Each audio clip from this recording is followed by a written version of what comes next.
Welcome all to our online English classes, English with Shirgave sir. Today we are going to discuss appreciation of the poem Have You on Your Tomorrow, Edgar Guest. Appreciation question will be asked in question number 3B, write an appreciation of the poem. हा प्रश्न 4 गुणांसाठी विचारला जातो. Let us start appreciation. Poem name Have You Earn Your Tomorrow Please, an appreciation of the poem. Write an appreciation of the poem considering the following points. खालील दिलेल्या मुद्द्यांच्या आधारे कवितेचं रसग्रहण करा. फर्स्ट पॉईंट आहे अबाउट द पोएट. विद्यार्थ्यांनी एक गोष्ट लक्षात घ्यावी की कविता शिकत असताना आपल्याला त्या कवीविषयी थोडक्यात माहिती असणं अपेक्षित आहे. थोडक्यात त्या कवीचा जन्म, कार्य याच्याविषयी आपल्याला एक्झाममध्ये सुद्धा 2-3 ओळी लिहाव्या लागणार आहेत. Please see about the poet Edgar Guest. Edgar Guest was born in England, was brought to the United States when he was 10 years old. एडगर गेस्टचा जन्म इंग्लंडमध्ये झाला आणि वयाच्या 10व्या वर्षी त्याला अमेरिकेमध्ये आणण्यात आलं. He began his writing career in 1895 at the age of 14. आपल्या लेखनाच्या कारकिर्दीला त्यांनी वयाच्या 14व्या वर्षी म्हणजे 1895मध्ये सुरुवात केली. Edgar Guest is known as people's poet for is a simple style and optimistic tone of writing. Edgar Guest यांना जनमानसामध्ये लोककवी म्हणून ओळखलं जातं कारण अत्यंत साध्या पद्धतीचे लिखाण आणि जीवनाकडे बघण्याचा आशावादी दृष्टिकोन ह्या त्यांच्या कवितेच्या लिखाणाची मुख्य वैशिष्ट्य होती. Edgar Guest is an American writer of newspaper and magazines. Edgar Guest हे अमेरिकेमधले प्रसिद्ध लेखक, वर्तमानपत्र आणि मॅगझिनमध्ये लिहिणारे लेखक होते. सेकंड पॉईंट आहे अबाउट द टायटल. या कवितेचं शीर्षक काय आहे, त्याची योग्यता काय आहे याच्याबद्दल आपल्याला लिहावं लागेल. The title have you earn your tomorrow is very introspective. या कवितेचं शीर्षक हे अत्यंत शोधात्मक आहे, स्वपरीक्षण करणारं आहे. It suggest that every one should analyse his or her actions whether it is good or bad, useful or not. या कवितेचं शीर्षक आपल्याला सुचवतं, सल्ला देतं, सांगतं की प्रत्येकाने आपल्या आयुष्यामध्ये दररोज करणाऱ्या ज्या कृती आहेत त्या कृतीचं विश्लेषण करून पाहावं की त्या चांगल्या होत्या किंवा वाईट, किंवा त्या दिवसातील ज्या कृती आहेत, क्रिया आहेत या इतरांच्या उपयोगी पडल्या का. It also evaluates your act of goodness, your behaviours with others and what have you done to earn your better tomorrow. हे शीर्षक खऱ्या अर्थाने एक प्रश्न आहे जे आपलं मूल्यांकन करतं. आपल्या चांगल्या कृती आणि इतरांशी आपण कशा पद्धतीने वागतो आणि आपण उद्याचा दिवस कमवण्यासाठी आज कोणत्या चांगल्या कृती केलेल्या आहेत या गोष्टी या शीर्षकावरून आपल्याला समजतात. The title also promotes do good deeds for better future and world, so title is apt. Have you earn your tomorrow हे शीर्षक आपल्याला प्रेरणा देणारा आहे. उद्यासाठी किंवा भविष्यकाळासाठी आपण चांगल्या कृती केल्या पाहिजेत. जर या जगामध्ये आपण चांगली कामं केली तरच आपलं भविष्य हे चांगलं असणार आहे. यासाठी हे शीर्षक अत्यंत समर्पक आहे. Point number 3 about the poem and theme. It is an inspirational poem. In the poem the speaker is asking the readers whether they have done anything to improve the life of another human being or not. ही कविता अत्यंत प्रेरणादायी आहे. या कवितेमध्ये speaker वाचकांना विचारतोय की आजच्या दिवसामध्ये इतर माणसांचं जीवनमान सुधारण्यासाठी आपण काही प्रयत्न केलेत का. It is up to you whether you will have a better future or not. आणि जर अशा पद्धतीने माणसांच्या जीवनामध्ये सुधारणा करण्यासाठी आपण काही चांगले प्रयत्न केले असले तरच आपलं भविष्य हे सुंदर असणार आहे आणि हे सर्वस्वी आपल्यावरती अवलंबून आहे. Therefore one should consider one's action and deeds carefully and plan according to for the better future.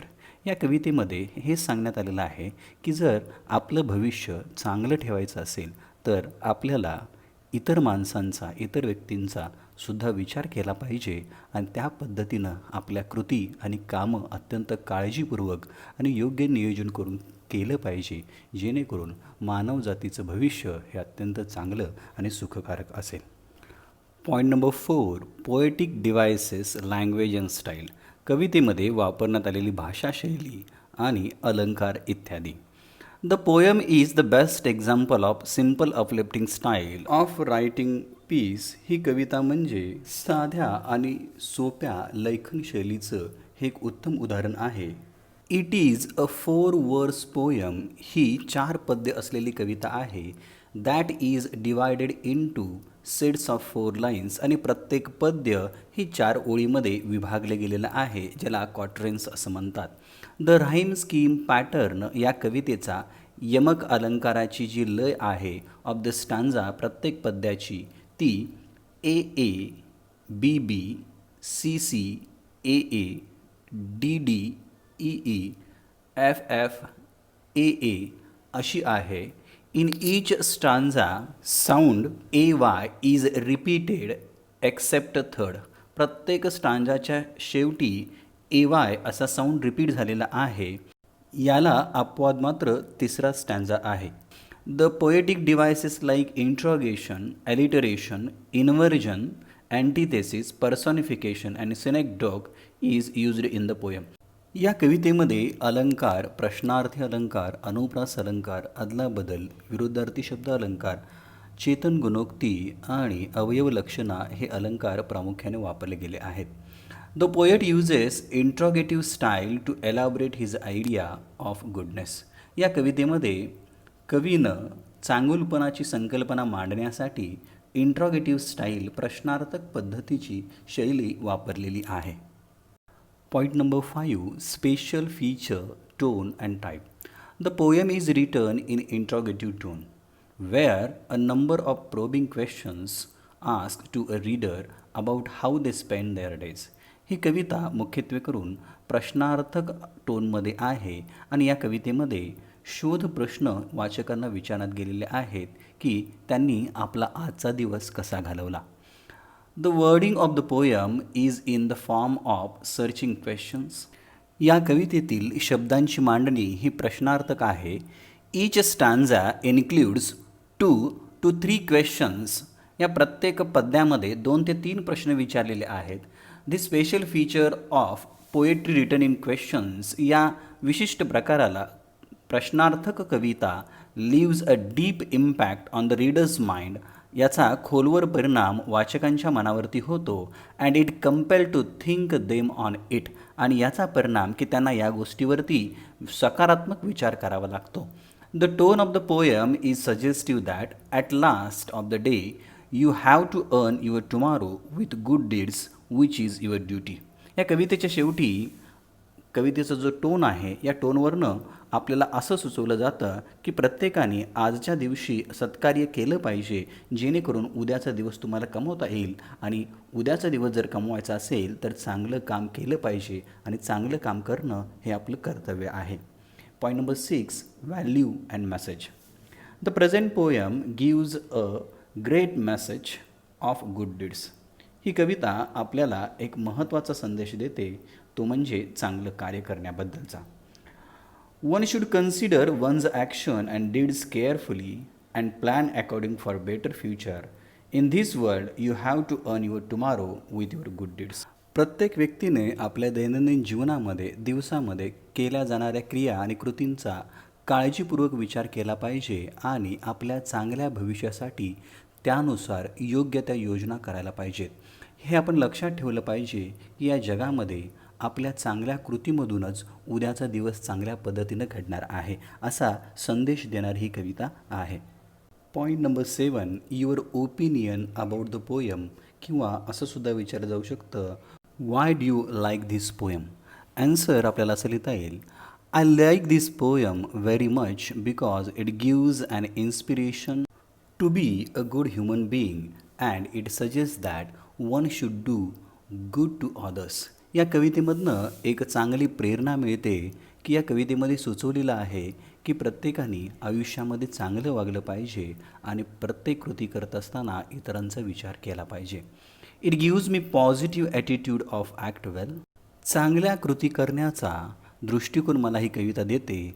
It is very inspirational poem. It gives me a message like how far that little candle through his beams so shine a good deed is a very world so I like this poem. या कवितेमधनं मला एक जो अत्यंत सुंदर message मिळतो. तुम्हाला तुमच्या कार्यामधनं आयुष्यामध्ये चांगलं काम करता येतं, समाजामध्ये तुम्ही लक्षात राहू शकता, अशा पद्धतीची संदेश देणारी ही कविता आहे. त्यामुळं मला ही कविता आवडते.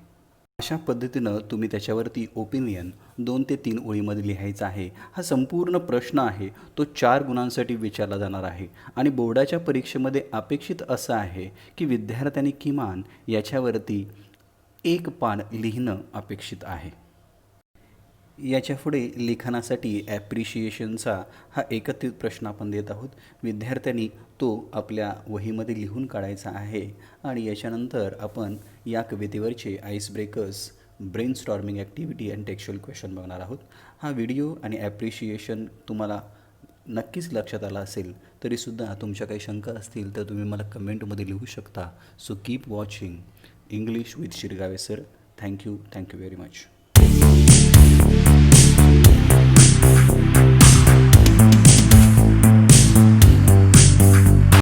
Once again. Please like, share and subscribe.